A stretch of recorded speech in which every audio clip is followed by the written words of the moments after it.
Hello and welcome back to another episode of the Reggae Up Yourself podcast with me, your host, the Future Man and people. Today we got a great reggae artist that's been holding down the fort with some positive vibration for a long time. Ladies and gentlemen, welcome Bushman. Bushman, wagwan. Yeah, man, give thanks and praise. It's a pleasure being on your podcast, my brother. Yeah, man, thank you so much. It's a real pleasure to have you on the show. You know what I mean? I love how you've been holding the fort with the music and keeping it positive right through and sell out. So it's a joy to actually have a conversation with you, you know? Do give thanks, yeah. Yeah, man. And also as well, I'm going to come back to this, but I just want to let you know that I've been listening to your new album for the last 2 weeks and all of the running when I go out running and thing, and the album is solid as a rock. Give thanks, man. Give Yeah, thanks, Rasta. yes, Give man. thanks, And I love give the thanks. variation and thing on it, you know? Only for different style and things. So I love the variation. Yes, sir. But we'll come to that in a minute. So In a anyway, minute. as you know, the Reggae Up Yourself is it's almost like a bio of the artist. So we're gonna start from scratch and say, where exactly is Bushman from? In Jamaica. Well, Bushman hails from the eastern side of Jamaica, a parish called St. Thomas. It's southeast. Yeah. Our neighboring parish is St. Andrew and Portland. And if you can go across the mountain, St. Mary is just on the other side of the mountain. Oh, see. There's a lot of great artists come out of St. Thomas then, because I know, you know, I know of a lot of Yeah, artists that come out there, you know. well, a lot of artists come out of St. Thomas even before Bushman, but you know, that Bushman is the first artist that is like, what would I say, homegrown then, Yeah. in a nutshell, because Morgan's heritage hails from St. Thomas, but they were born in America, and their Yeah. dad foundation is really from Clarendon. Okay. And Taurus Riley's mom is from St. Thomas, but I think he was born in America also, from what I learned. Okay. And you know what? Jimmy Riley is not originally a St. Thomas man, but Taurus Riley's mom is a St. Thomas Okay. See. foundation. Well, Yeah. Popcorn now, a Eastman that both mom and dad, but as Yeah. me say, Bushman are the first original homegrown artists where really take it to that international level. Before Yeah. Bushman, they were the likes of a Barefoot Man, a Simple Simon, Yeah. Major Damage, Shaka Shamba who did Reggae I Get a Big Fight. Yeah. Um, I think Yu Madu is from St. Thomas too, and the Virginia name Doctor what his name again. I can't remember his name, but Yeah. we have some St. Thomas artists. We have some St. Thomas artists. We have some St. Thomas artists. Yeah. Yeah, man. Foundationally, them go on with some great things. You Mandela, I think, is a St. Thomas artist too. Seeing. Yes, sir. Yeah, man. So, what was it like growing up in St. Thomas as a youth? And did you one of the artists that actually grew up going to church as well and start singing in church as well or not? Yeah, man, definitely. Well, Jamaica is the land of wood and water. So as a youth growing up, a whole heap of water thing coming out of play during the day, like going to the river, going to beaches and stuff, especially on school holidays. True. But being the most churches per square mile, Jamaica, church is very influential on us as artists. I mean, if you ask a lot of singers from Jamaica, Yeah. they could relate to the church because at one time, our Sunday best clothes, our best clothes was our Sunday clothes. That's why you have this folk song called All Me Sunday Best Clothes in a Cursing Pan, in a Cursing Pan. You know what I mean? So when you Sunday best clothes in a pan for washing, you know, say, you don't have no good clothes to wear. So the church has been that influential. So it really started in the church, Sunday school, singing Jesus love me, this I know, and the whole thing, Or the Bible told me so. Yeah. Yeah, man. Yeah, man. For true, we Mm. know the And word. yeah, and then as it go along, going building that confidence and courage from church and people telling you, you have a nice voice and so on and so forth. You know, it moves to school. Yeah. So as a youth, I have a picture of myself in grade 1 with Miss Barkley and Miss Marshall, which was my drama teacher in the background. Yeah. I think it's been posted on Facebook once, but I'm gonna post it again. Yeah. That's how early my career started, with me having a T-shirt marked Jamaica Full Country, which was Boss Nigga, one of our dominant DJ out of St. Thomas, had this #1 song called Jamaica Full Country, and I got one of those T-shirts. And that was my first contest in school where I came second. Yeah. It wasn't a first prize holder, I was a second prize holder, you know. Yes. And, you know, being in the school now and doing this thing, you know, drama was one of the things that I partaked in. So as a 7-year-old growing up, going back to 10-year-old, we really learn the whole of the Jamaican culture there, for recite and say poems and so on. And Nancy stories were some of the things that I love. And I remember as a youth growing up, Miss Lou, which does play an intricate role in our culture also. Yeah, man. Oliver? I remember Oliver Samuels, but Ring Ding.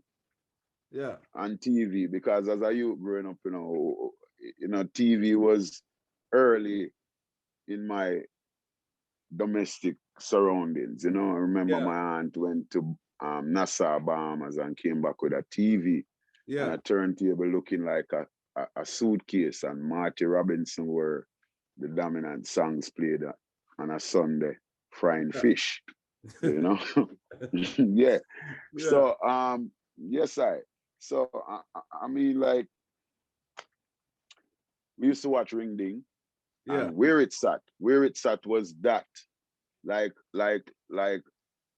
nowadays you would have ER or entertainment, buzz or stuff like that. Where It's At would be that local entertainment news platform that brings the new songs to you and the look of videos and stuff. So I remember like Barry Salmon, one step ahead and you'll find, 2 steps and then you got, you got to be where the spotlight shining. So the Where It's At introduced them tune to me the first time, I remember. Then Solid Gold with Dionne Warwick. Yeah. You know, and Solid Gold now will give you the top 10 songs in America and I mean international also. Yes. And, you know, we used to emulate these things as you growing up. Then Tootsie Bird, which now had some great songs, man. You know Tootsie Bird. Yes, man. Tootsie's. Ketina just passed the other day. Katie in a room last night. Mama tell us if you wipe her eyes. You know, man. Yeah. Man. And I remember. Sorry to cut you, but I just want to say, like, long live the great Toots. You know what I mean? I've met him and interviewed him as well. Yeah, man. I met him and interviewed him, and he's an amazing guy, man. He's an amazing person. Yeah, man. Amazing dude, man. May I tell you. Yeah, man. But one thing with Toots, you know, just before he perform, he doesn't shake any hands. Yes, true. Because he have a phobia about shaking hands and touching his face.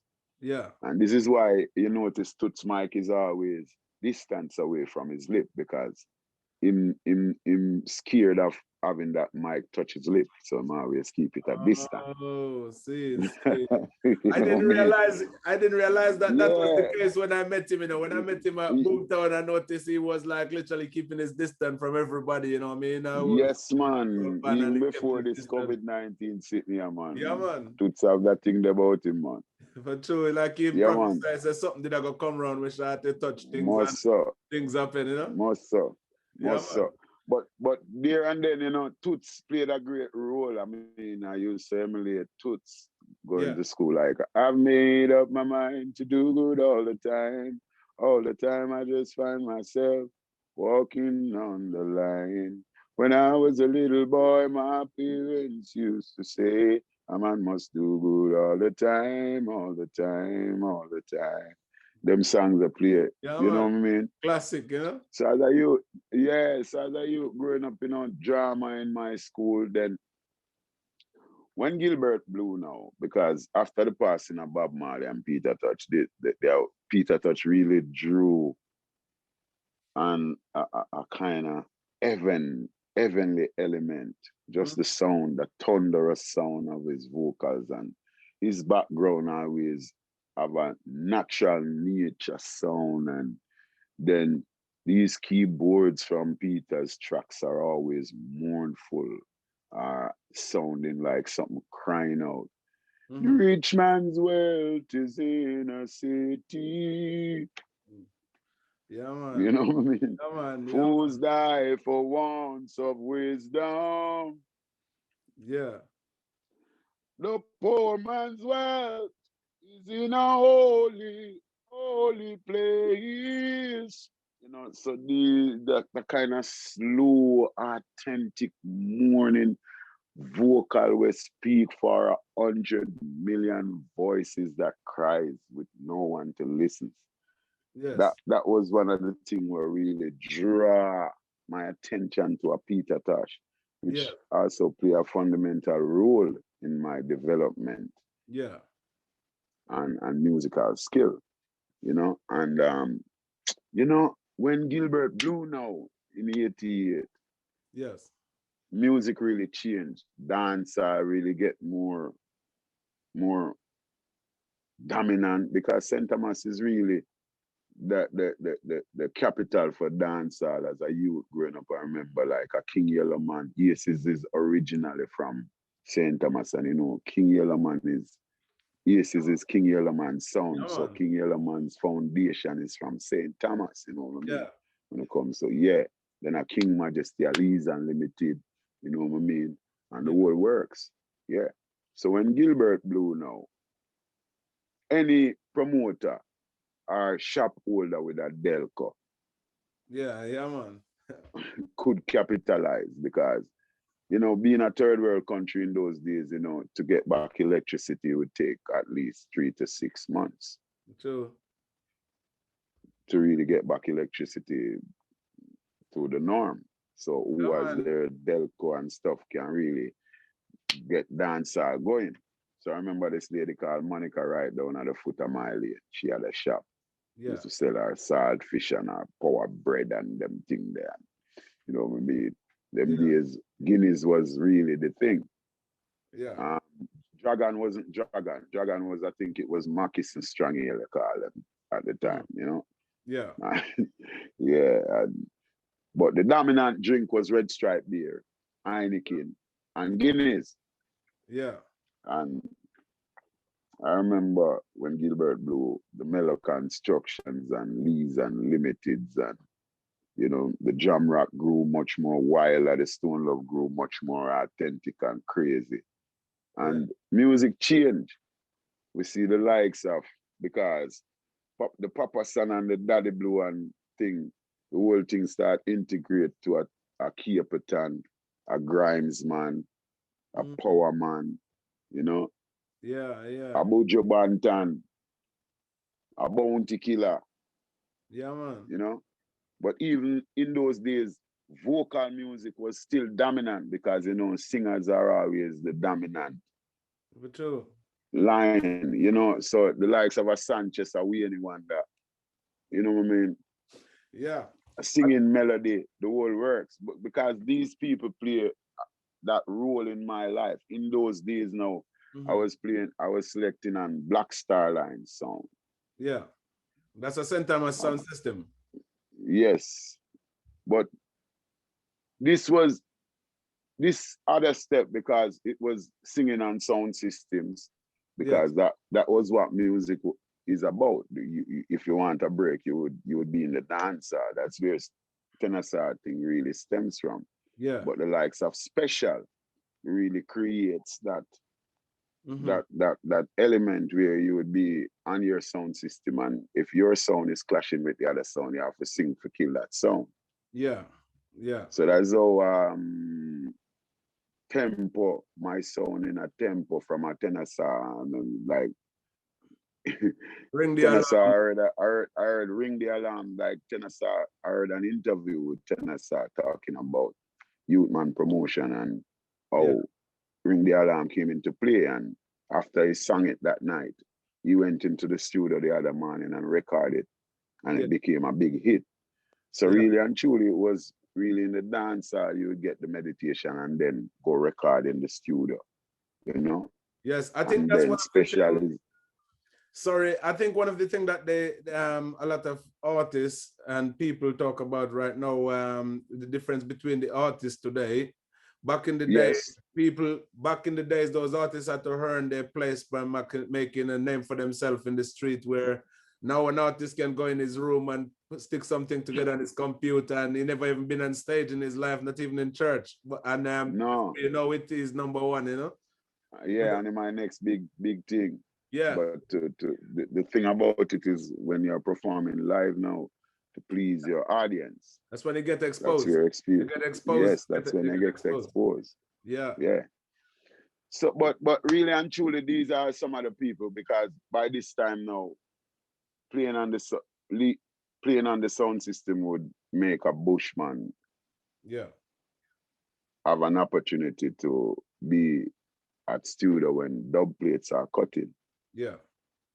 So when me I play upon Black Star Line now, it give me the opportunity to go to studio as a selector when dub plates are cutting. So I get the chance to see and have an experience of standing behind a mic on a pole and the headphones over your head and singing directly, as opposed to holding the mic, as you know, it's a different vibration that gives you, like holding the mic and standing in a voicing room recording. But that is what builds that energy to record a 45, because in those days, constantly going to the dub studio and recording dub plates, but you get the chance to do a 45. You're already there. Because in those days, you have to be sharp. At this point, I'm looking at 18, 19. Okay. Because I never got the break until I was 23, you know. Okay. Officially, you know. Yeah, so Gilbert, I was 16. Yeah. Black Star Line time selecting and sound system and thing. Yeah. I'm looking at 17, roughly 18. Yeah. Yeah. So, but that was still a young age to be doing the rounds still, you know what I mean? Man, very, very young, because at 17, 18 now, all right, I was around Black Star Line, round about 17, 6 months, 17 and 6 months, maybe 17 and a half. Yeah. By this now, I remember this was in Yallas. Yallas was like halfway to Kingston. Yeah. So I came back to Morantby, you know, which was like 32 miles too.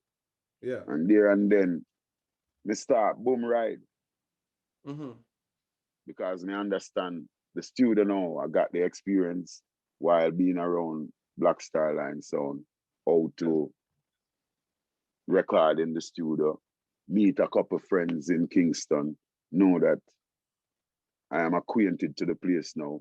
True. And I can socialize. So I start boom ride for God town now, go to Arrow's studio, because Arrow's the first recording studio. Yeah. In Kingston, coming from St. Thomas. Okay. So the challenge was to boom ride now to Arrow's studio. And I have to get a ride in the evenings back, because I don't have anywhere in Kingston to stay. So that was a challenge. Okay. Were you one of those guys who get kicked out of studio, or people refuse to let you in, or that you have to sleep outside studio? Regular. All right. So by 1990, 1991, no, 91. Yeah. 91, because Gilbert was 88. So by 91, no, let me get this right. Gilbert was 1988. I got the break when I was 23, so it was 7 years after Gilbert, right? Yeah. Mm. Yeah. So Yeah. So basically now, I remember when Jigsy King and Tony Curtis, Bounty Killer, and Red Rose, this was when combinations were taking over. yes. You know what I mean? Shabba Yeah. Rankin, Maxi Priest, and Shabba. Yeah. Bounty Killer. You know what I mean? Yeah, man. It's a combination. So me and my brethren called Spider Cat. So I was Junior Melody. He was Spider Cat. Because Yeah. I was going by the name of Junior Melody. Yeah. So about 92, my brethren Spider Cat get a farmer ticket and went to Canada. Yeah. So this is when I got much more serious in this studio thing. Yeah. And start push. So me nah give up this together. I mean, I push you know. I push towards this, you know. Yeah. So when we start make the push now in 92 now, Judas, Roundhead, Yeah. General B. But Roundhead originally is from St. Thomas. Judas is from St. Thomas. Okay. But these were the people, yeah, Judas, yeah. So them kind of people, you know, as my affiliates in the music, would have given me some strength. Because when I go and see them, even if you're broke, from you see a one where you can laugh and chat with until something happens. Yeah. It gives you a sense of comfort. Yeah, man. Feel more. And still there was like school in those days, you know. Yeah. If you miss a day, it's like you want to know what happened that day. Yeah. What did you miss? You know? Yeah. So boom, now me I got studio every day now. Arrows. Like take this arrows thing. This arrows thing. We not ease up. Yeah. Steely and Clevie came in play. Yeah. So Steely and Clevie now, I remember Steely is this man that is always hunting for new hacks. Yeah. So being this youth now where me only have one shoes. This was a Carl Kanai, one of them upper kind of. Yeah, man, I remember them big one of the big shiny thing that when you push a lace in and them thing. Yeah, Big bottom boot. Yeah, so we were playing football and I wasn't handling the ball game well with that big boot and Steely thought I wasn't a great baller. Yeah. So I was like, yo, Steely, I'm not come here for play ball, you know. Yeah. He's a man come here for sing music, you know. So I don't really, if you even say me not play good, I don't really care about that. True. So I must say, Roundhead, oh that boy you talk so tough about him can't sing and rap. Him can't sing Roundhead. And Roundhead I say, yeah man, Steely, a bad singer man. Yeah. And you know what says Steely I say, all right, sing a song for me. Because me I say, what? Instantaneously, me I get nervous. Yeah, because no, not nervous because I went to King Jammy's. Yeah. Numerous times. Yeah. Auditions and never passed. Yeah. Jammy's said me for come back 3 months time. I remember at one given time it was this singer called, what a big singer your name again, man. He used to work around a Jammy's at the time. Yeah. Colin Roach. Yeah.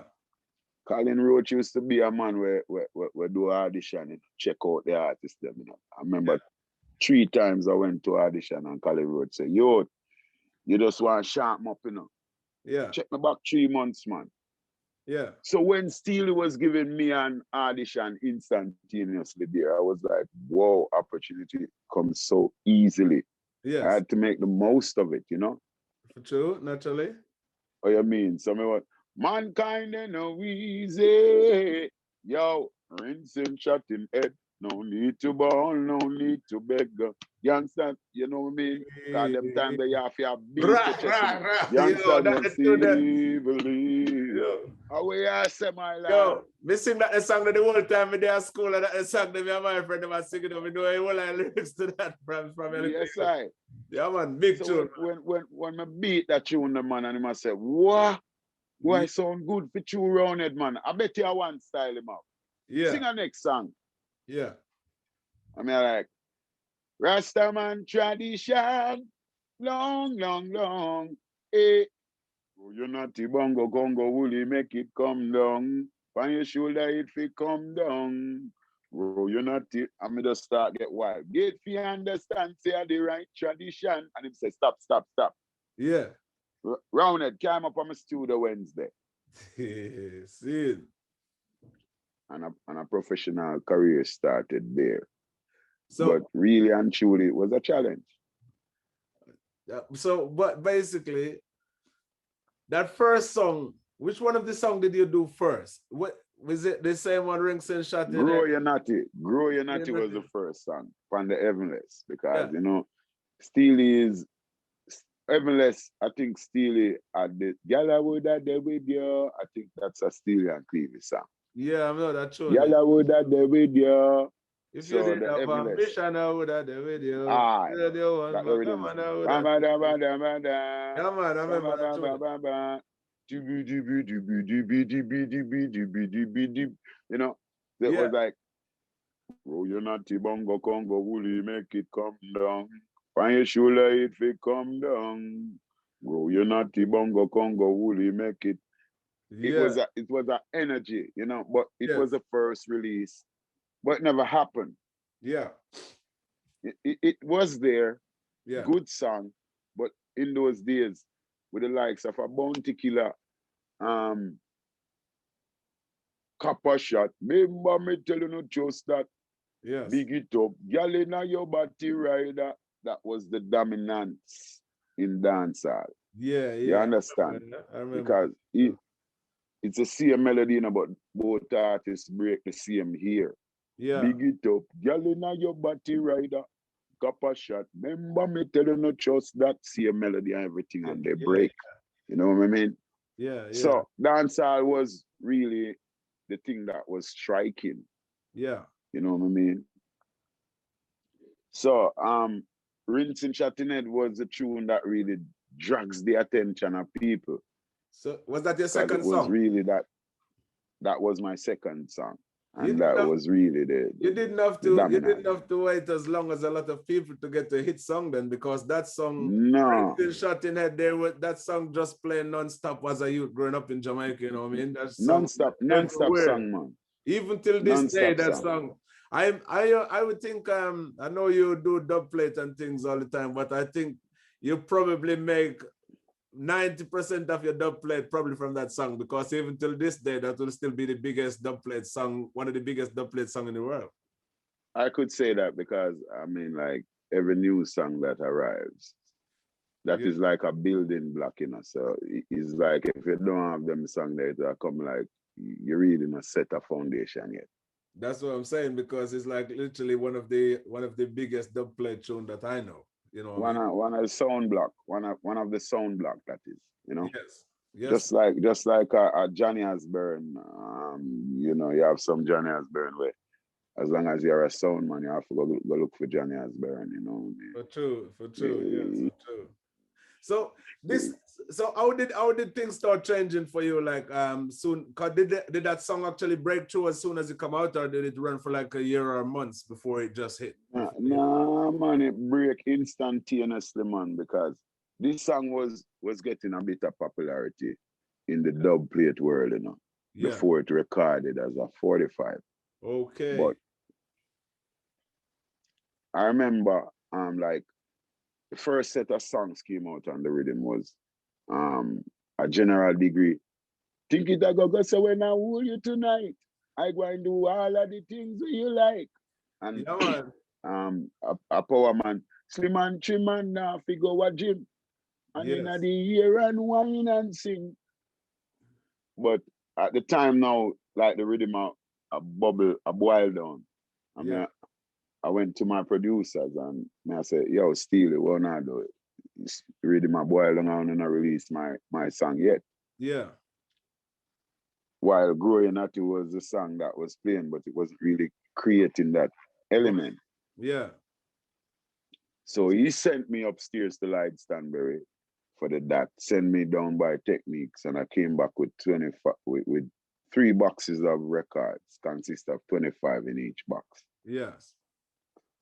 I gave them 2, I left with 1 to St. Thomas, and the Monday morning when I came back to Kingston, everything transformed.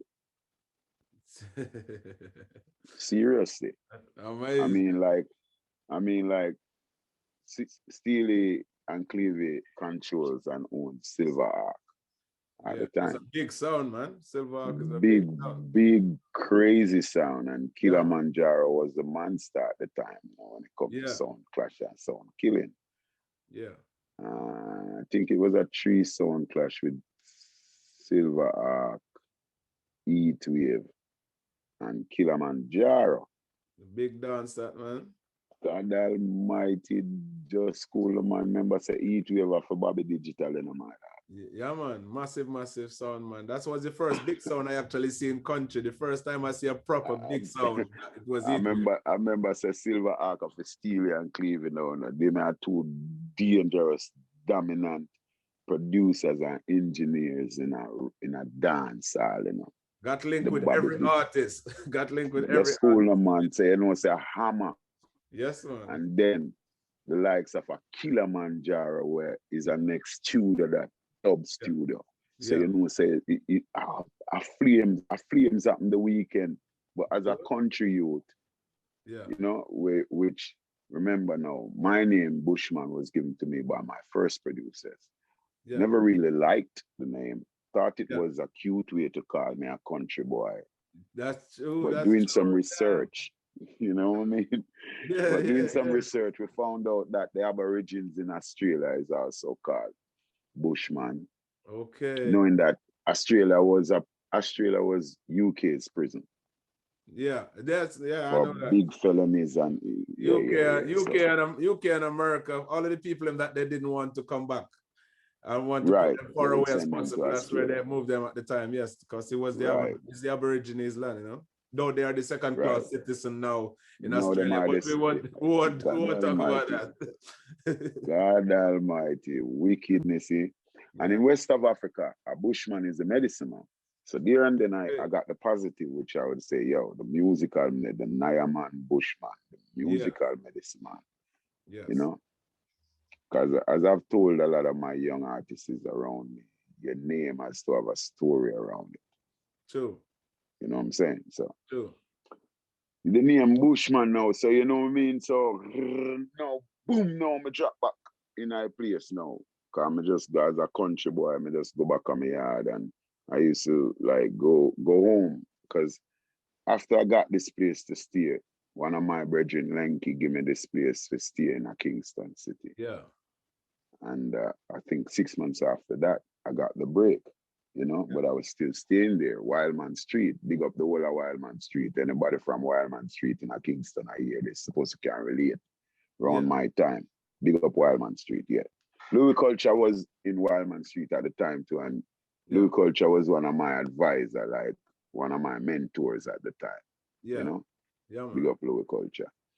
So boom, we reach back at town, and when we reach Arrows, you notice everybody I look for me different. Yeah. And the approaches were quite different. Yeah. I'm like, how are really a going? Yeah. Then Screechy Joe come to me and said, boy, Buckley, because at that time they were calling me Junior Buckley. Yes. Because Michael Buckley also was one of the influence round about my career development, Yeah. And why Buckley, why Buckley Bushman? Why you think on star? And I said, what I talk about? So I laugh because what I really always do now after start working with Steely now and Clevie, I would come at Arrows and then get a taxi from Arrows to Studio 2000. Yeah. Yeah. So he was like, yo, Star, your thing blew up, Star. And I said, what you talk about? Yeah. Your man Steely wants to see your man. Go and go check in, man. So I took a taxi and I went to Studio 2000 and Steely was Bush boy. Boy, me I tell them say them can't stop you, you know. Boy, me I tell you, I have 45 me use and Kilimanjaro and Heat Wave last night, you know, the whole of town I talk about it, you know, man. I tell you, 45, you know, man. Rinsing, chatting head, 45, Yeah. you know. Not even dub plate. Not 45. even dub plate by this. I'm there at the recording studio and my little phone start ringing. Those days it was that Motorola. It was that flip button Motorola that every hour and a half you have to change the battery. Yeah, So I man. used to have like 2 or 3 batteries. You know what I say? To Yeah. rotate that phone. Yeah. So I had one of them phones and it starts going off. Yeah, like people was by hours waiting to do dub plates, man. Yeah. You know? It really my career really went there, but one of the problem was that while in growth, the person that plants that seed Mm-hmm. and I watch it grow is like him automatically I try to kill the seed. Because you want the You know seed what I to be mean? under his control. Under his control or something like that. Yeah. So at one given time, because my contract that I signed with Steely and Clevie was kind of conflict of interest, but you still want the break because in order for me to have a manager, Yes. I they had to approve the Mm-hmm. person that is going to manage the Yeah. artist that they're producing. Yeah. So it was much more. So for the whole time I was without management. And Mm.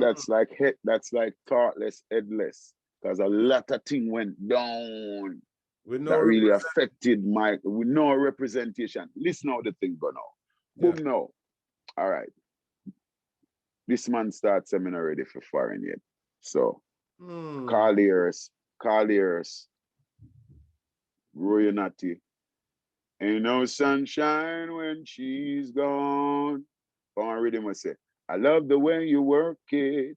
No No diggity. diggity. You got it. You Right better there. bag it up, yeah. Yeah, Love the man. way you work it. And I was like, ain't no sunshine when she's gone. And that was crazy, Yeah. you know, Yeah. from the down diggity. And then my day will come when I will rise again. My days of magic because Jah guides me all the way. My day, Columbia necktie, Yeah. right? Yeah. And then rude boy life. If I no jailhouse, then a cemetery. If I no cemetery, then a tree. Yeah. For the whole of that year, all of them hits come out and a guy has them not ready for travel yet. That no look good. That no look good. And So sound good. so so Because I got man the only break need like one song. let Most me of the now tell artists you, only man. need one song for travel. Me I tell you. So I got the break I remember clearly it was 95 Yeah. December. Yeah. I never traveled until 96 December. Mm. So we traveled. I remember that time because Main Street, Main Street Yeah. and Studio 2000 are like brother studios because Yeah. they are two brownie studios, right? Yeah. Main Street is a brownie, and then Studio and Clevie. Clevie is the brownie. All Yeah. right. So Main Street, Mm-hmm. Main Street with Goofy and Red Rat. Yeah. You know, so I remember the first time going to foreign now. Me, Goofy, and Red Rat, we were gracing New York for the first time. Yeah. Then Buccaneer, General Degree, Anthony B. Yeah.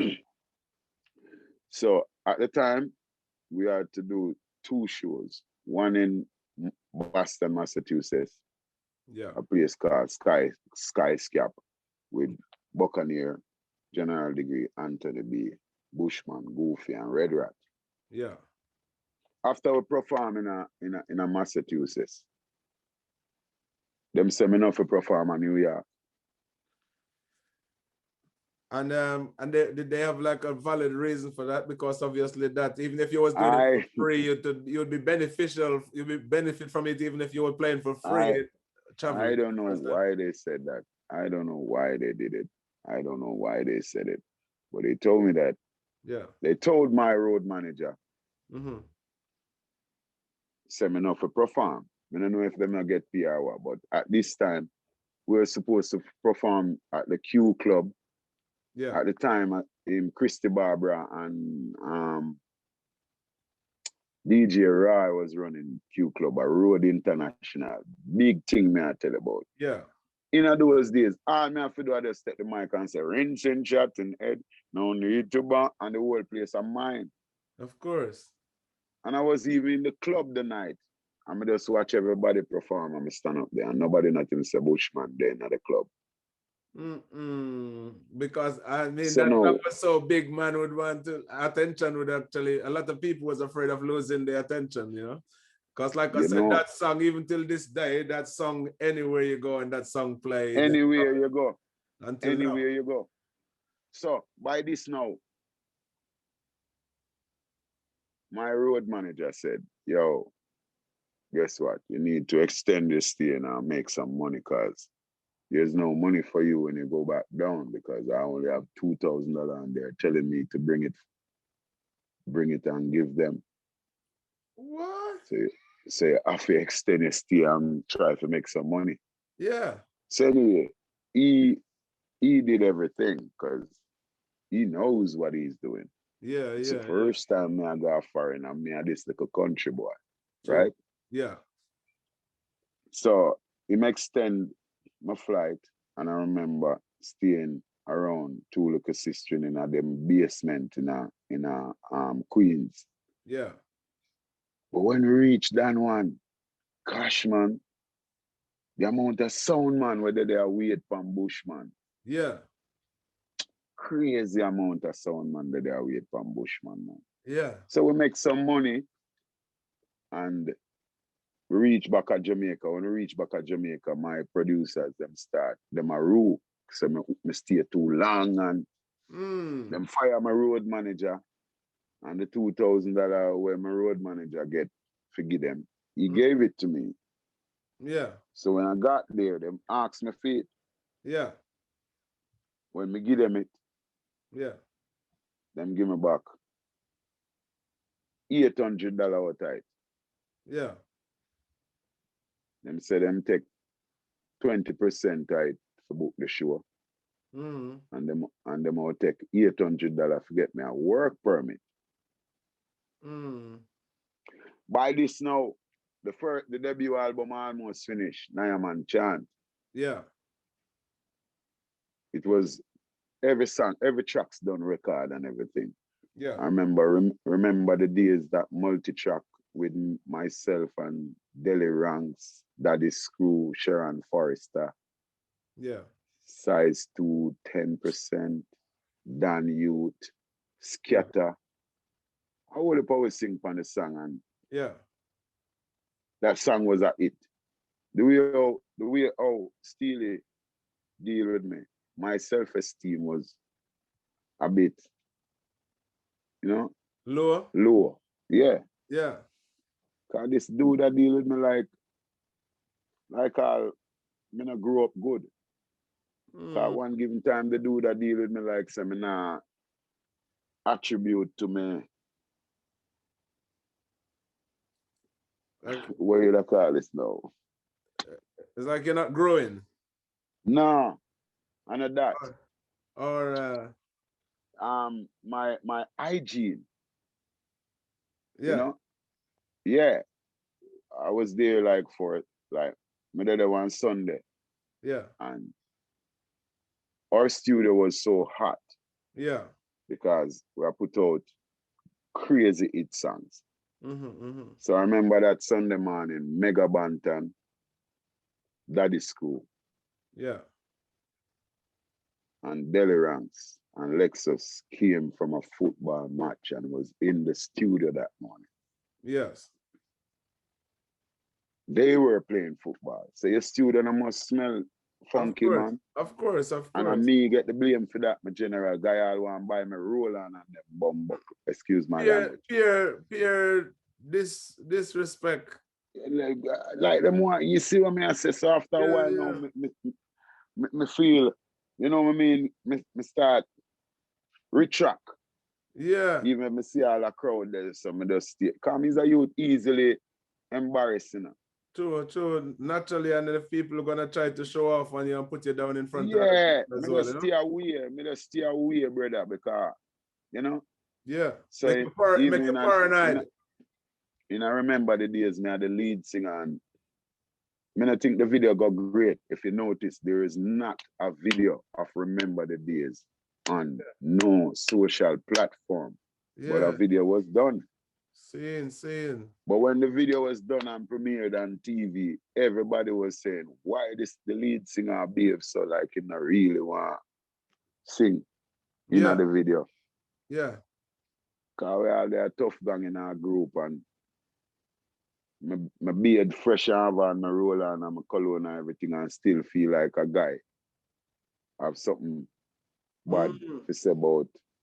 You know what I mean? Yeah, that's man, low self-esteem. It make you paranoid when you know people are judge you constantly, even without reason, you know, because you're a human being. Doesn't matter how strong you are, you know, when word is a powerful thing, you know. Yeah, man. So that's one of the things, and then guy would have said me not ready for foreign yet, and the whole of them things there. So the whole energy when I came back from New York at the first travel, and the process of my work permit, which in those days where I never even went to the embassy to get my work permit, because they were in control. Lied is a liar, so him have ways or him can do him thing. Yes. You know, my sister. I guess my presence wouldn't have to be there as long as he has the proper documents. They got control and the documentation to carry everything in right. Correct. And I left on a one-time entry visa, and I never overstayed or anything. Yeah. It was a one-time entry visa, visiting visa for 30 days. Yes. I'm still about 8 or 9 days out of that one-time entry visa. Yeah. So when we get the work permit now, I was told that my album was going to be released in America with VP Records, so I can go to America if I want, because we start having these disagreements. Yes. You know, so the Virgin them start mislead me. My album was released in England with Greensleeves, and at the time Greensleeves was looking for me, but because them planes me go New York and stay too long, and one bag of discrepancy when them come down, them fire the road manager. Yeah. And I remember Andrew Clooney's Claude Mills. I was trying to get some shows booked with Andrew Clooney's. And Andrew Clooney's published in the newspaper that he was my manager. We never had no contracts, in now manage me or nothing. Yeah. And that really got the thing sour with me and Steely and Cleavage. So somebody announced that they're representing you and you didn't know about it. Andrew Clooney's currently now this Virginia work with Miss Babsy Grange. Him still run some medium in reggae music. Yeah. And then Claude Mills now is this Virginia now we run 876 promotion now. He used to write for the Gleaner. The two of them used to write for the Gleaner. One is an editor and one is a writer. Yeah. So when the man do that, Light Stanberry called me and asked me, oh, what is this now? What is what? That was my reply. Yes. In the Gleaner, you go buy one Gleaner and read it. When I buy the Gleaner, I read it. Yeah. I see where Andrew Clooney say, him and my manager and producer. And you had no clue about this? No clue.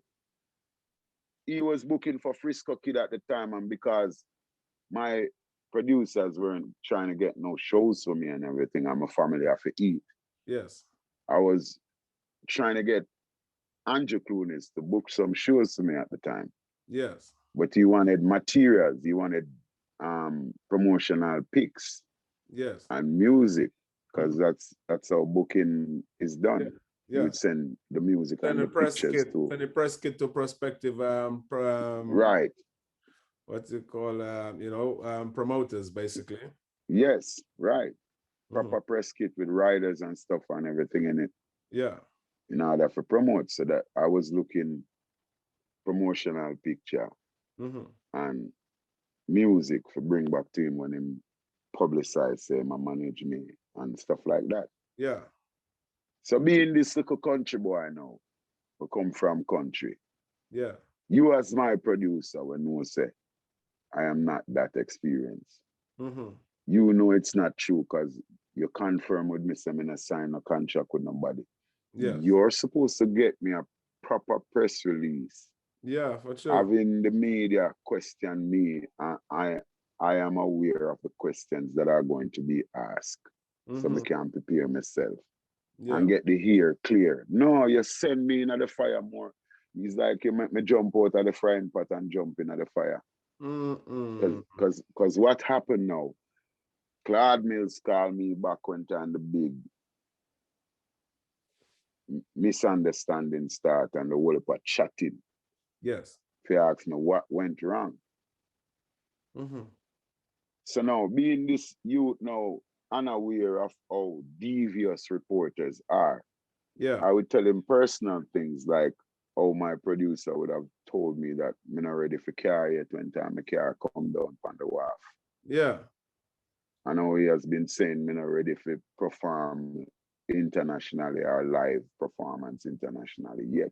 Yeah. For how long? All of these things may reason with the brethren.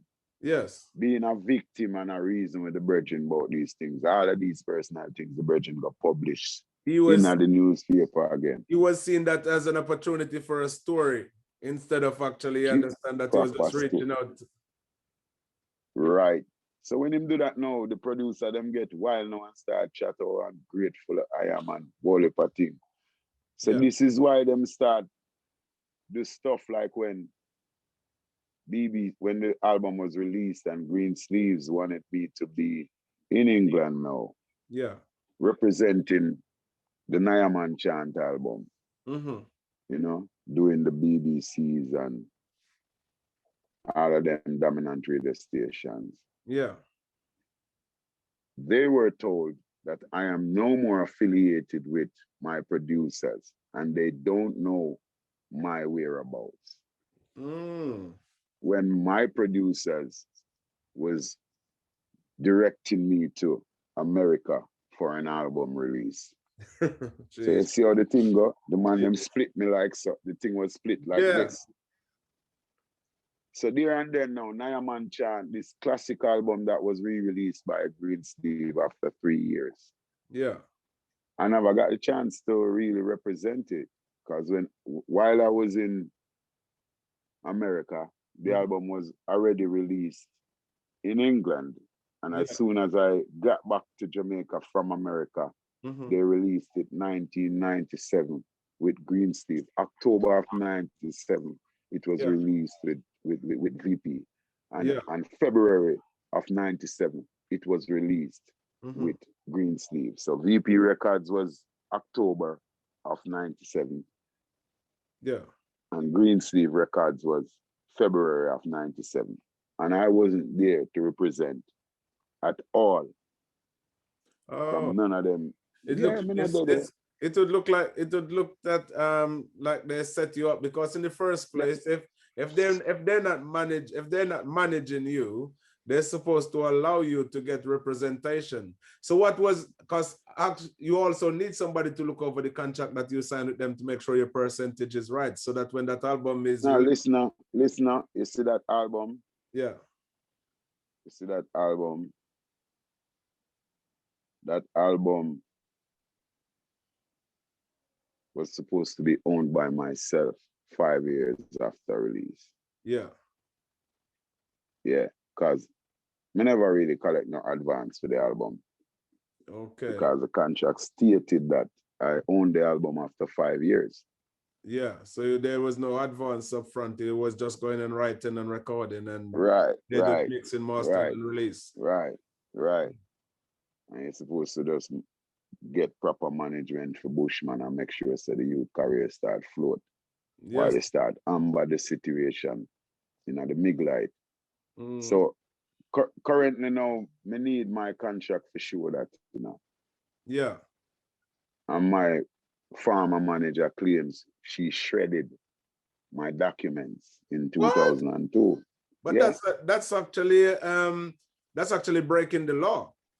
That is that is illegal to actually shred somebody's contract, because them things last forever, because music lasts forever.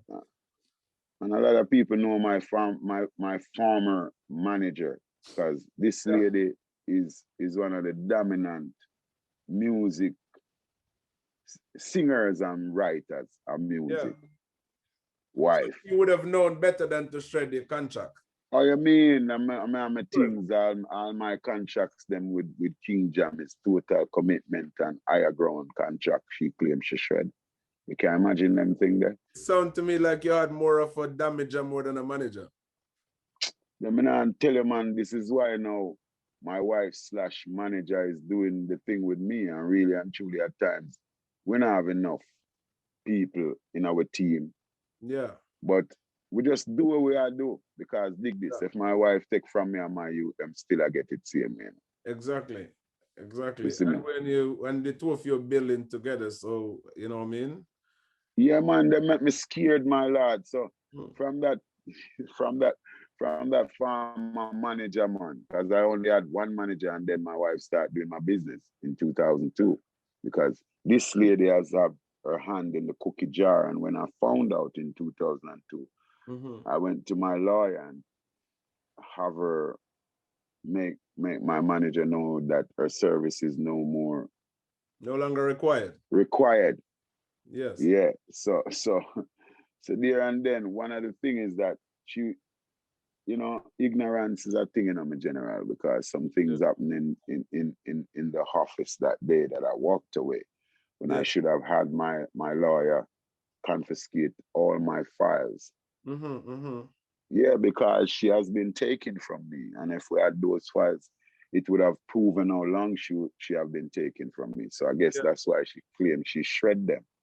Yes, and that in itself is a massive lawsuit, because those are legal documents. I know, I'm gonna get around to them thing there, my brother. Contracts are legal documents, and so basically that is actually come with like a whole lot of fine and also a prison sentence, because actually you can't shred a contract. You know what I mean? And if you can dismiss all evidence, that's actually breaking the law legally. The reason why people sign contract is because it's a legal document. Brother, you know what I'm happy about now? Because even since, because this is what is happening since the last 7 months now, since I've been doing a lot of interviews. Yes. And people really getting the insight of my career. Yes. Now, this is why a youth like me will do so much work. A lot of my works has been fallen, but them not really rotten, because these are works that are contemporary music that lives on. Yes. Now, this is why over the years, I have gotten so many beaten in my career. But the beauty and the joy that me hold right now as I interview and talk with people. Yes. And talk with radar analysts and things. Yes. My work has been rediscovered. Yes. And because them so dominant, and them so and them comment socially and issues we'll face as people, I think that is one of the things that gives my work longevity, my brother. It is. Because dig this now. After me leave from Steely and Clevie, after this album was released, Nyaman Chant, and me leave from Steely and Clevie, Louis Culture was the man where me I make complaint to, and I say, Bushman, just sing. You can't just stick in there. the emotion, they just sing some music that Yes. there for. Yeah. So I started singing. We just started singing. So I left and I went to Bobby Digital. And I sing, got to be a winner for Jah, can't afford to be a loser. And then Big tune. yes, and then the rising up this morning, thanks to see the rising sun. Yes, Yeah, man. it's so easy, you know. To give thanks and praise to Jah Yes, every day. And them kind of tune them grew up on the song. You know, yes, so, yes, yeah, man. yes, sir. So I wanted to do an album with Bobby at the time, but he told me he was busy. Yeah. He was working on Black Woman and Child with Sizzla Kalonji. Yes. The bad album that was Sizzla do. Yeah. So this is when I go check. Green Sleeve keep on knocking the door Yeah. to the next album.